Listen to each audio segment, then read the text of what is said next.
Alors, chers élèves de 3e, l'idée ici c'est de vous proposer un TP que vous pourriez aussi refaire à la maison. Alors bien sûr, vous n'êtes absolument pas obligé, je le mettrai en vidéo, donc vous pourrez le regarder, mais si vous avez envie de le refaire à la maison, vous pouvez le refaire. Alors, je vais vous expliquer comment. Le but c'est donc de réaliser ce circuit ici, vous voyez, entre A, B et C, d'accord? Donc faire une espèce de rampe sur laquelle on va étudier le mouvement d'un système, une balle. Donc ici, j'ai réalisé le montage. Donc, alors, on ne le voit pas trop en entier, mais j'ai du mal à avoir suffisamment de recul sur ma table. Donc ici, A, B, C et D. D'accord? Donc en fait, je vous remontrerai dans la suite de la vidéo. Ici, l'idée, c'est qu'on ait à peu près 12 cm de hauteur à l'altitude du point A. B et C sont à 0, d'accord? Et D est à 5 cm. Alors, vous ne voyez pas D, mais vous voyez que ça remonte un petit peu. Donc pour faire cette expérience, vous avez besoin de 3 rails, d'accord? D'une balle et puis de quoi surélever. D'accord. Alors vous allez me dire, oui, des rails, c'est sympa, mais nous, on n'a pas ça chez nous. Alors c'est vrai que moi ici, j'utilise ça que j'ai trouvé dans les magasins de bricolage. Ils sont fermés, vous n'allez pas y arriver. Mais ce que je peux vous conseiller, c'est d'utiliser, parce que vous avez peut-être ça chez vous.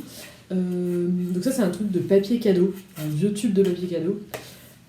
Ou bien la même chose pour du sopalin. Vous savez, le sopalin, c'est plus petit. Vous le coupez en deux, d'accord? Et ça vous fait votre rail. Parce que les rails ici font à peu près 30 cm.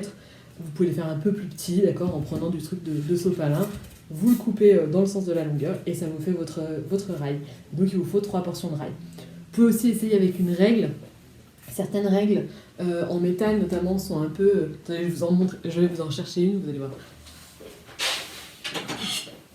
Et si par exemple je prends cette règle-là, elle est légèrement creusée. D'accord? Donc du coup, la balle, elle sort pas ici. Donc voilà, vous pouvez aussi utiliser des règles. Bon, bref, je pense que s'il y en a qui ont envie de faire l'expérience chez eux, vous pouvez la faire. Donc voilà, donc l'idée c'est d'étudier le trajet... Et il vous faut une balle. L'idée c'est d'étudier le trajet de la balle entre le point A et le point D. D'accord? Donc pour que votre montage fonctionne bien, il faut que la balle, elle passe les points B et C sans trop d'accro. D'accord? Donc quand je la lâche, et je ne la lance pas, je la lâche du point A. Voilà. Moi j'ai mis un petit truc pour récupérer la balle vu que je suis toute seule. On voit passer la balle, d'accord? Et donc maintenant, ça c'est le montage. Maintenant je vais vous montrer comment est-ce qu'on va capturer le montage à l'aide d'une application que vous pouvez télécharger. Je vous donnerai mes codes pour que vous puissiez vous connecter et donc la télécharger. Alors certains systèmes un peu anciens, notamment Android, n'ont plus l'application. Donc tant pis, vous ne pourrez pas faire l'expérience pour cela. Mais sinon, la plupart maintenant des téléphones que vous pouvez avoir, puisque bien sûr vous pouvez le faire avec une tablette ou un téléphone, ça fonctionne.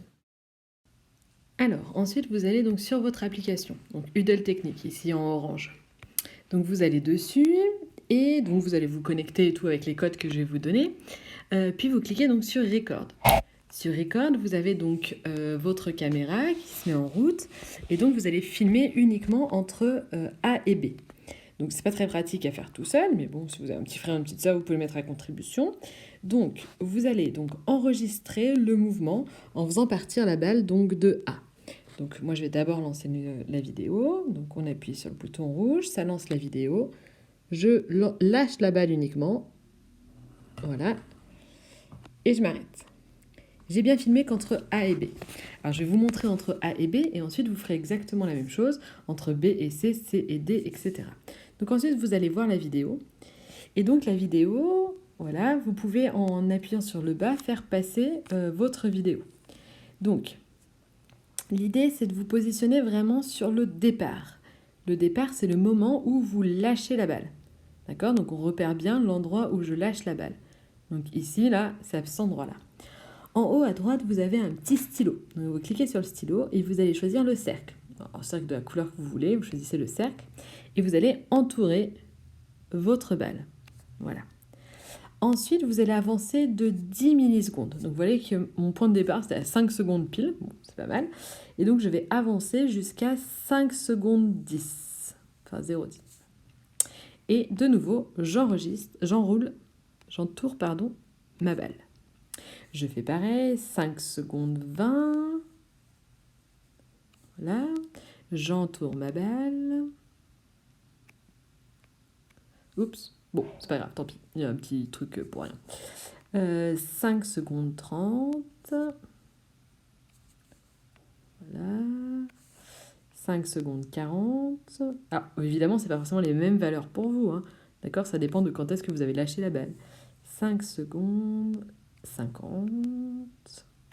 Voilà. Et 5 secondes 60, je pense qu'elle a déjà dépassé. Ouais, elle aura dépassé la suite. Et donc l'idée, c'est de regarder ici les cercles que vous obtenez.